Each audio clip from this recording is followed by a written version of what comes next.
Good morning, good evening, good afternoon, good night, wherever you are in the world. Dr. Barry London News.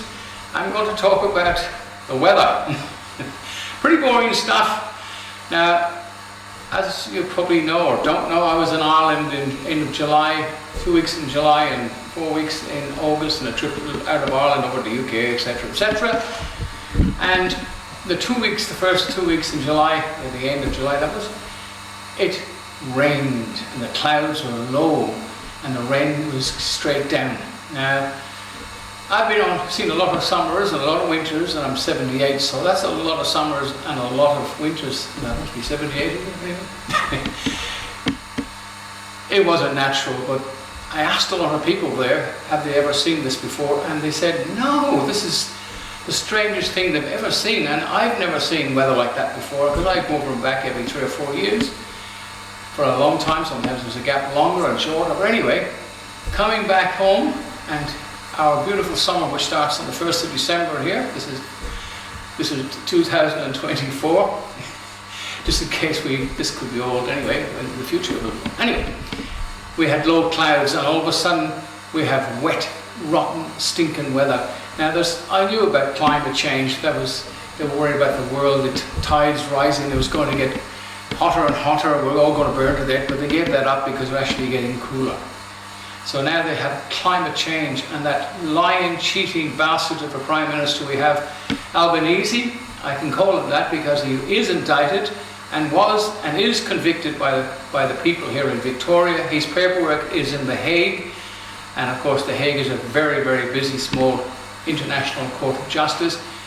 We hope to get something done, but it will happen, so let's take time. But as the Sheriff's Office, we can do it ourselves, but that again, that'll take time as well. But it doesn't really matter. These corporations are interfering with our lives and our weather. Now, the rain and all that jazz, this is not natural here, and as I said, I came here in 74 and I'm now 78. I've seen a lot of summers in Australia, and I've never seen this before. It is not normal. It's man-made in my personal opinion. And I'm going to put some little clippy videos up that will give you some indication. But again, I wouldn't worry about it, Mr.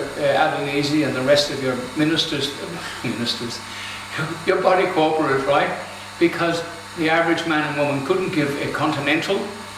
Anybody under the age of 55, in most cases, couldn't give another continental, because they're not going to listen and they're not going to learn till it's too late. So you're going to win, but we, the people who are awake, and the supporters of this channel, and sadly some of the people involved with the common law and stuff won't look at the channel because there's too much trouble. Well, nobody has time.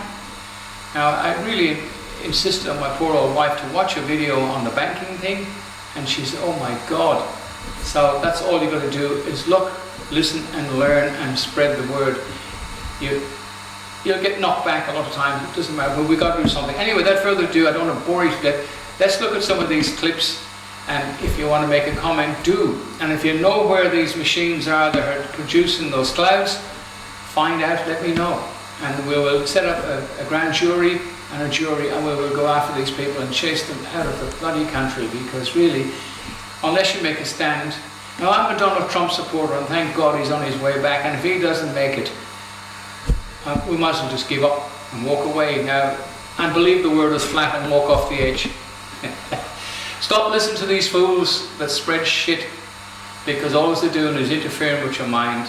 And sadly, a lot of people who start out good, and I'm worried about that myself, you end up going off your rocker.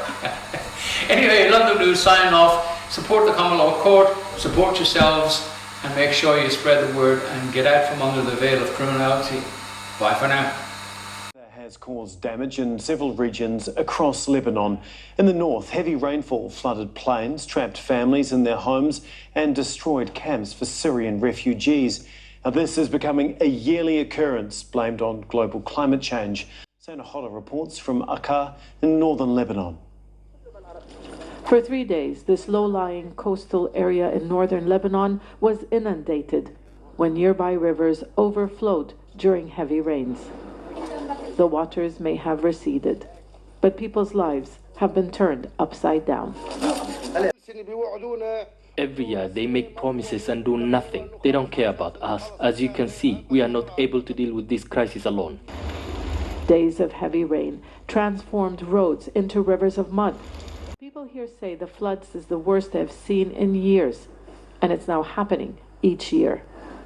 The river's water level reached up to here. Experts say global climate change is leading to intense bouts of rain after long periods of dry weather, and that's also contributing to the crisis. Chemically flash freezing the U.S. Breaking headlines. Extreme weather batters cities across America. New York Times. Dangerous sub-zero wind chills blanket much of the U.S. Also New York Times. Arctic blast bears down as more than 200 million Americans under threat from massive storm. That's the UK Independent. Every state in the U.S. had an active National Weather Service watch, warning, or advisory. Now, with all those incredibly dire sounding breaking headlines in mind, stop and consider the following previous headlines from major sources which make it shockingly clear that China routinely engineers winter weather mayhem over its populations. From ABC News, artificial snowstorm brings chaos to Beijing. From Popular Science, Chinese weather modification brings crippling snowstorms to Beijing. From Reuters.com, China's artificially induced snow closes 12 highways. From BusinessInsider.com, China is massively expanding its weather modification program, saying it will be able to cover half of its country in artificial rain and snow by 2025. Question: is it even remotely rational to believe that the U.S. government and military isn't doing exactly the same thing? On a much larger scale, the U.S. military, ranked as the most powerful military in the world, has more atmospheric tanker jets than all other military.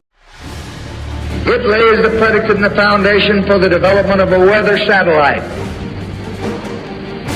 that will permit man to determine the world's cloud layer and ultimately to control the weather, and he who controls the weather will control the world.